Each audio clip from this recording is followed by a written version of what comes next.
नमस्कार, मैं हूं अभिषेक मिश्रा और आप देख रहे हैं युवा बोलेगा। युवा बोलेगा पर आज के विषय पर आऊं उससे पहले बता दूं कि हमारी कोशिश है कि हम अपने इतिहास के पन्नों को पलटें या खोजें जिनमें हमारे इतिहास को दबाया गया है, न लिखा गया न बताया गया। लेकिन उसके बाद भी आज भी हमारा देश का चरित्र, संस्कृति बची हुई है। उन शूरवीरों को, उन वीरों को आपके सामने उनके किस्से कहानी को लाते रहेंगे। तो आज का विषय शुरू करूं उससे पहले कुछ इतिहास के बारे में बात कर ली जाए। अगर हम अपने इतिहास के पाठ्यक्रम की पुस्तकों को खोलते हैं या खंगालते हैं, तो हमें सिर्फ वो पढ़ाया गया जो आक्रांताओं, घुसपैठियों ने लिखा या लिखवाया अपने हिसाब से। किसी की भी आप कहानी उठा के देख लें, अकबर की देख लें, शाहजहां की देख लें, औरंगजेब की देख लें, सबने अपने हिसाब से इतिहास को लिखा। उस इतिहास में हमारे जो शूरवीर थे उनके किस्से कहानियों को दबा दिया गया। उन्होंने इस तरीके से दर्शाया कि वो कितने महान थे, इसीलिए उनको ग्रेट और महान जैसे टाइटलों से नवाजा गया हमारे इतिहास के, हमारे भारतीय इतिहास की किताबों में।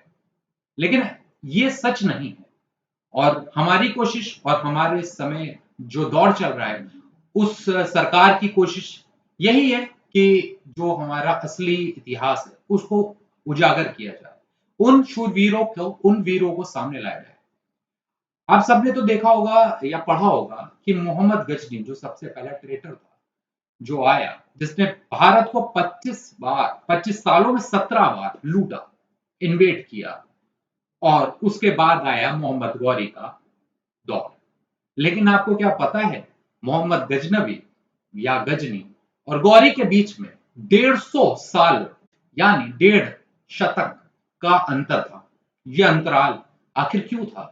जबकि वो 25 साल राज कर चुका था गजनवी, उसके बाद मोहम्मद गौरी के आने के बीच का इतना लंबा अंतराल आखिर क्यों?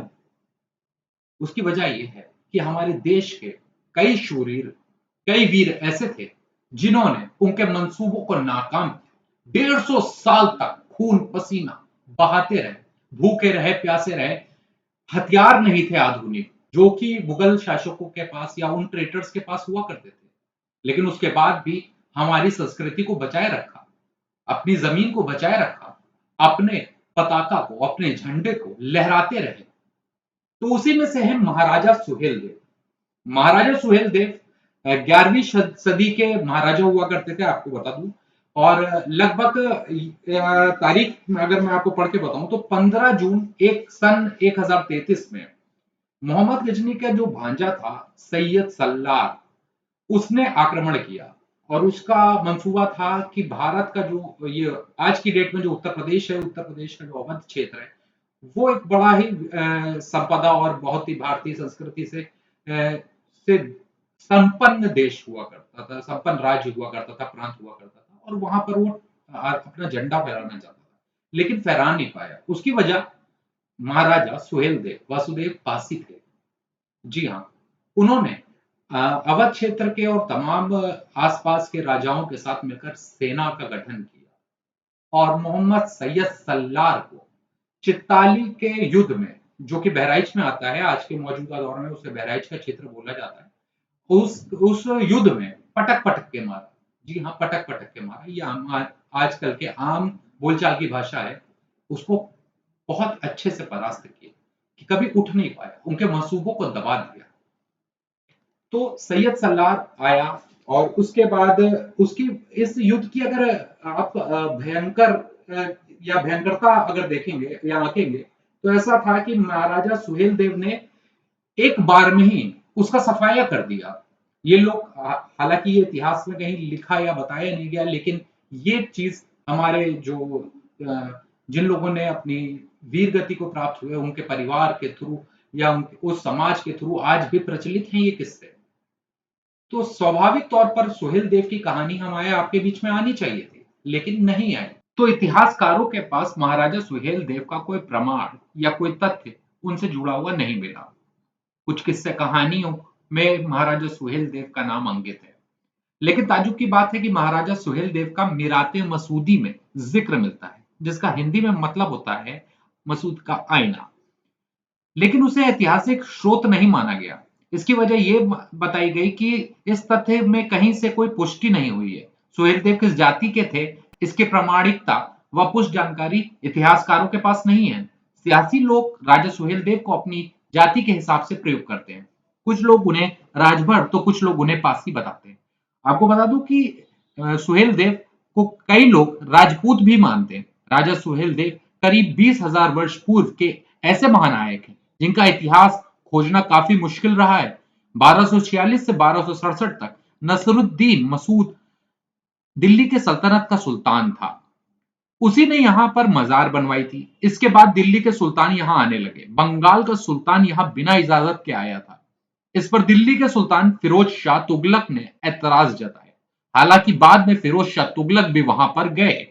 कहते हैं कि यहां से लौटने के बाद फिरोज शाह तुगलक बहुत ही कट्टर हो गया था। सुहेलदेव के नाम के ना तो कोई सिक्के मिले, ना कोई अभिलेख मिला, ना किसी भूमि अनुदान का जिक्र मिला। इसकी वजह आप खुद समझ सकते हैं, जो कि स्वाभाविक है कि उन आक्रांताओं ने उन लोगों के उनके इतिहास को दबाने का पूरा प्रयास किया, जिन्होंने 150 साल तक उनके वंशजों ने मोहम्मद गजनी और गौरी जैसे लोगों से लड़ाई लड़ी। यदि सालार मसूद गाजी का यह अभियान इतना अहम और बड़ा न होता, तो महमूद गजनवी के समकालीन इतिहासकार उतबी और अल बरूनी में इसका जिक्र जरूर किया होता, ऐसा लोग कहते हैं। महाराजा सुहेल देव के शौर्य एवं पराक्रम शब्द को गीतकार वीरेंद्र वत्स ने दिया है। श्रावस्ती की भूमि पर जन्मे दिव्य नरेश, भारत के रक्षक बने, बदल दिया परिवेश। गजनी की बर्बर सेना, टूट पड़े बलिदानी, सुनिए वीर सुहेल देव की गौरव भरी कहानी। गजनी से बहराइच तक आ पहुंचे क्रूर लुटेरे, उनके लिए सुहेल देव ने रचे मौत के घेरे। सभी दरिंदे फंसे व्यू में, मांगे मिला न पानी, सुनिए वीर सुहेल देव की गौरव भरी कहानी। बड़े कदम वीरों के, धरती डगमग डोल रही थी, हैवानों का नाम मिटा दो, जनता बोल रही थी। कटे शीश तो लाल हो गए, पुण्य धरा ये धानी, सुनिए वीर सुहेल देव की गौरव भरी कहानी। इतिहास के पन्ने में महाराज सुहेल देव का नाम भले ही दर्ज न हो, उसकी वजह भले ही मुगलक, तुगलक और अंग्रेज हों, जिन्होंने ऐसे तमाम वीरों की कथाओं को, उनके किस्सों को दबाया हो, उनके इतिहास को मिटाने की कोशिश की हो, और उसके बाद की सरकारों ने कभी उस पर तवज्जो ना दी हो। लेकिन हम युवा बोलेगा हमेशा इस तरीके के किस्से, कहानी को आपके सामने लाते रहेंगे। और इस तरीके के किस्से, इतिहास को जानने के लिए हमारे चैनल को जरूर सब्सक्राइब करें, लाइक करें, शेयर करें, सब्सक्राइब करें और बेल आइकन जरूर दबाएं। नमस्कार।